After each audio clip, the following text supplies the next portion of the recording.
Merci à toutes et à tous d'être avec nous. Elle représente plus de 80% des entreprises au Togo. Les très petites et moyennes entreprises et institutions TPME et PMI jouent un rôle important dans la création d'emplois et la croissance économique. Cependant, elles font face à des défis structurels majeurs qui entravent leur développement durable.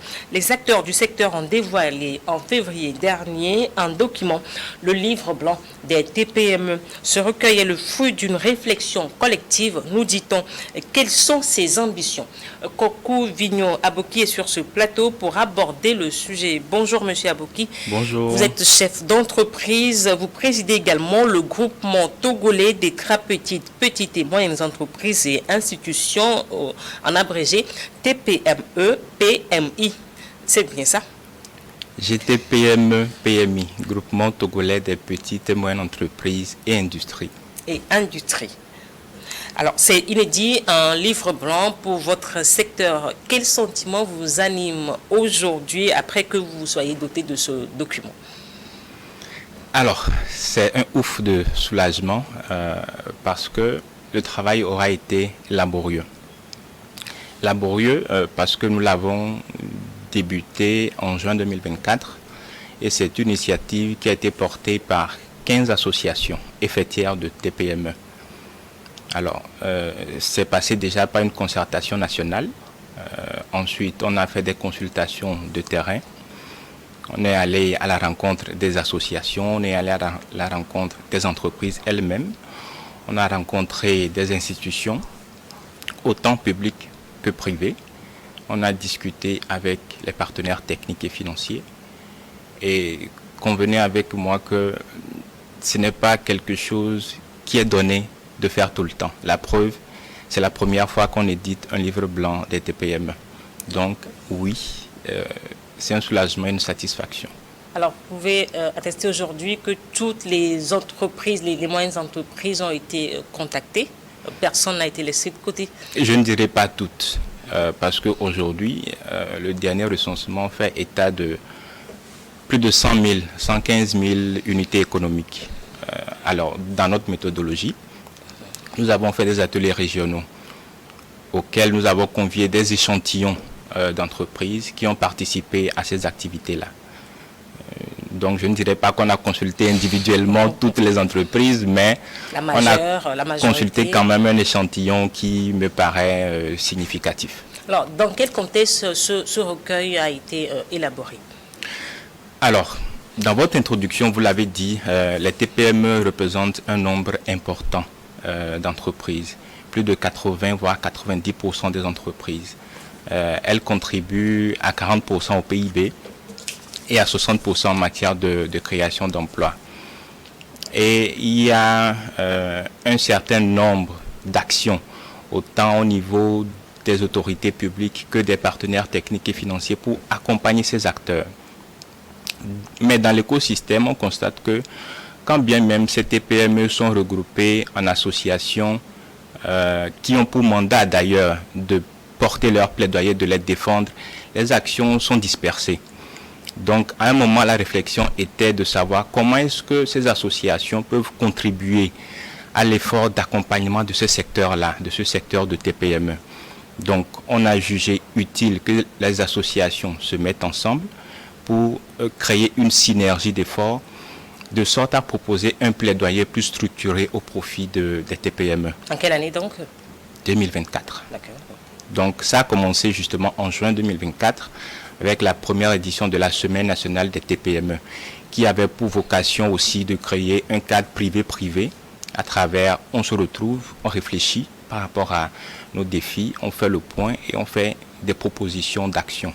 Autant pour gouverner nous-mêmes nos actions, nous-mêmes TPME d'abord, associations vers les TPME et orienter aussi les partenaires techniques et financiers et les autorités publiques. Alors, des chiffres parlent de 80% dans le livre blanc. Il est question de 90%, la part représentative des TPME dans l'économie du Togo. Dans quelle situation ces entités évoluent selon votre étude? Alors, l'étude a fait dans un premier temps un diagnostic, c'est vrai, qui a relevé cette situation que vous avez mentionnée, le poids économique important. Ensuite, on a relevé qu'il y avait également beaucoup d'acteurs, ou du moins un certain nombre d'acteurs d'accompagnement, des structures d'appui et d'encadrement des TPME. Je pense au FAIE, je pense à la NPGF, je pense aux incubateurs, je pense aux associations qui sont là dans l'écosystème pour accompagner les TPME. Il y a un certain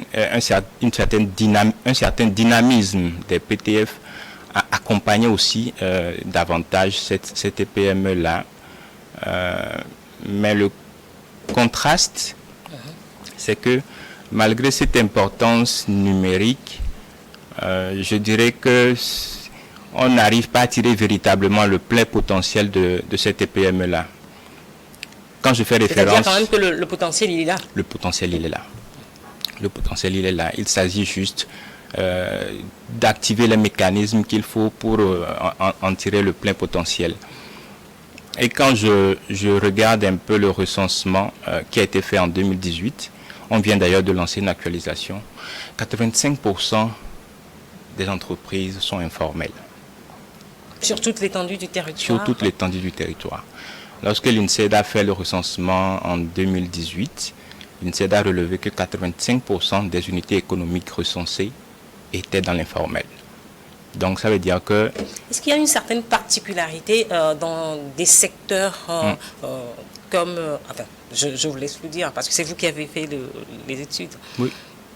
Quels sont les secteurs où cette politique-là est plus accentuée, où les entreprises sont le plus dans l'informel? Alors, je vais peut-être finir le constat. D'accord, alors allez-y. Alors, au-delà de l'informel, quand on regarde par exemple au niveau de l'OTR, Office togolais des recettes, le constat qui a été fait à ce niveau, c'est que 99% de la population fiscale sont des TPME. Okay. Mais elles ne contribuent qu'à 20% des recettes fiscales. Donc, là-bas aussi, ça veut dire qu'il y a un potentiel qu'on peut exploiter. Même en amont, on a dit 80-90%, mais une contribution de 40% au PIB. Il y a un potentiel sur lequel on peut travailler. Donc, tout ça nous fait dire que, voilà, ce potentiel, il est là, il faut aller le chercher. Et justement, c'est la seconde phase que notre livre blanc aborde qui concerne les défis.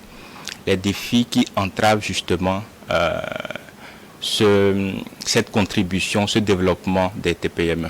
Alors justement, je reviens sur ma question. Lors de cette étude-là, est-ce que vous avez remarqué que le plus d'entreprises informelles se situe dans la région centrale, dans la région de la Kara, au nord du pays, dans la région des plateaux? Où est-ce que ces entreprises se concentrent le plus? Ou bien c'est sur toute l'étendue du territoire? Alors ça va de soi que les entreprises sont concentrées essentiellement à Lomé. C'est-à-dire que c'est à Lomé on est plus proche des infrastructures. Les banques sont concentrées à Lomé, le port est à Lomé, on a l'aéroport qui est là. Vraiment, le marché est concentré à Lomé.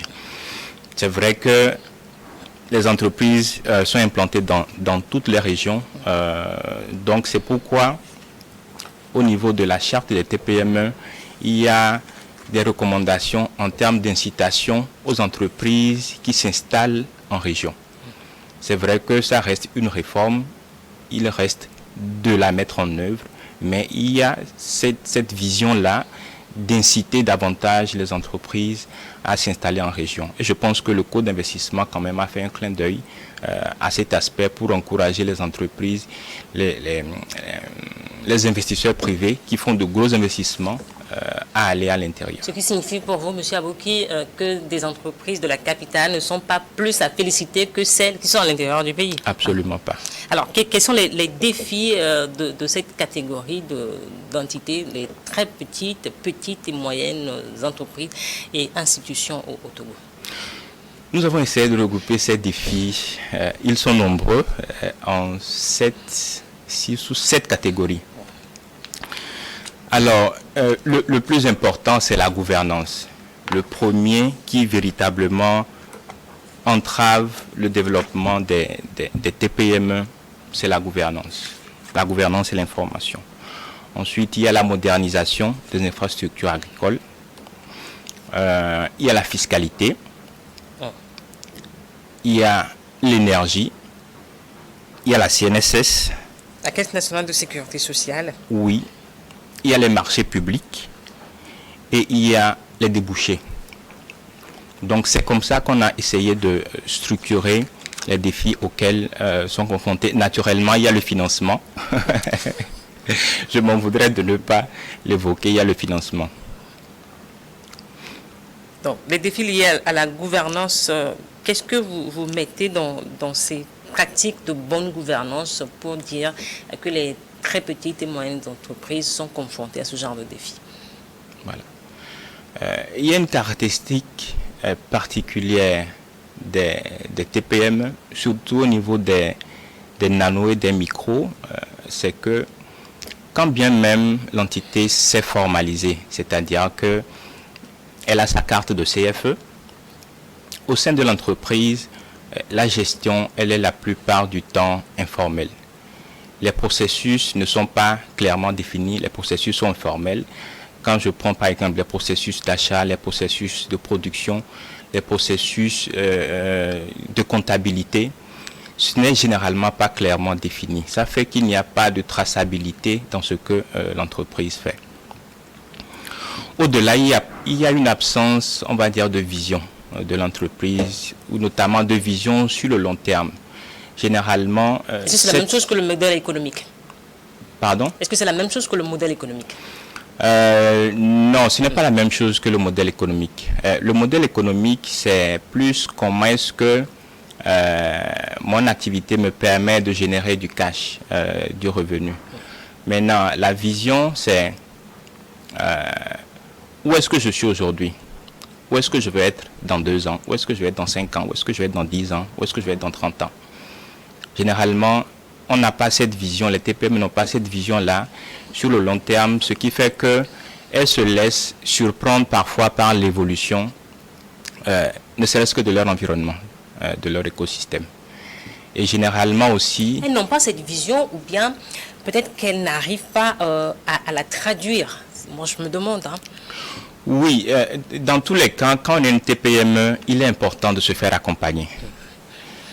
Vous avez beau avoir une expertise spécifique, quand vous devenez entrepreneur, quand vous devenez une entreprise, il est important de vous faire assister, de vous faire accompagner. Et c'est aussi cet accompagnement-là qui permet au chef d'entreprise de mieux traduire sa vision et sa trajectoire. Alors, est-ce qu'il faut peut-être également adapter le profil du dirigeant à sa manière de gouverner l'entreprise pour être dans une bonne pratique de gouvernance? Adapter le profil du dirigeant à sa manière de gouverner. Peut-être qu'il est le chef, le chef et il se dit je suis chef. C'est moi le PDG, parce que dans les petites et moyennes entreprises, ce n'est pas comme dans les grandes entreprises, oui, où c'est le conseil administratif d'administration qui vous choisit en tant que président directeur général. Donc je me demande si dans une petite et moyenne entreprise, je suis moi-même chef d'entreprise, oui, est-ce que c'est à moi-même de définir les règles de gouvernance pour faire évoluer l'entreprise là? Les règles de gouvernance pour faire évoluer l'entreprise existent de façon générale. Maintenant, il appartient justement au chef d'entreprise, quel que soit ce profil, de s'adapter à ces règles de gestion, déjà été établi. Aux règles de gestion et de gouvernance. Chaque entreprise, en fonction de son secteur, a son profil. Maintenant, le chef d'entreprise, la plupart du temps, gère toutes les fonctions. Il est DG, il est RH, il gère la comptabilité, il gère le marketing, les ressources humaines, il gère la production. Parfois, oui, peut-être à un début, on commence avec très peu de moyens et on est tenté de commencer comme ça. La plupart du temps, j'ai envie de dire qu'on n'a pas le choix.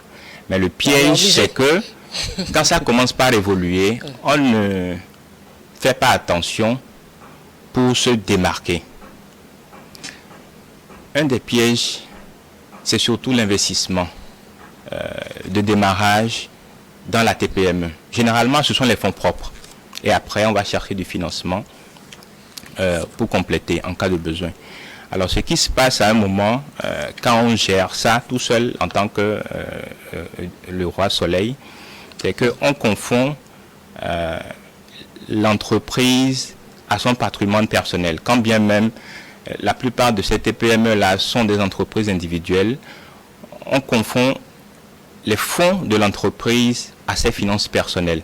Et vous l'avez bien dit, hein, à la page 39 de votre recueil, il y a les difficultés de transmission et de succession et l'absence de système d'information et rapports financiers, la faible culture d'audit et de conformité.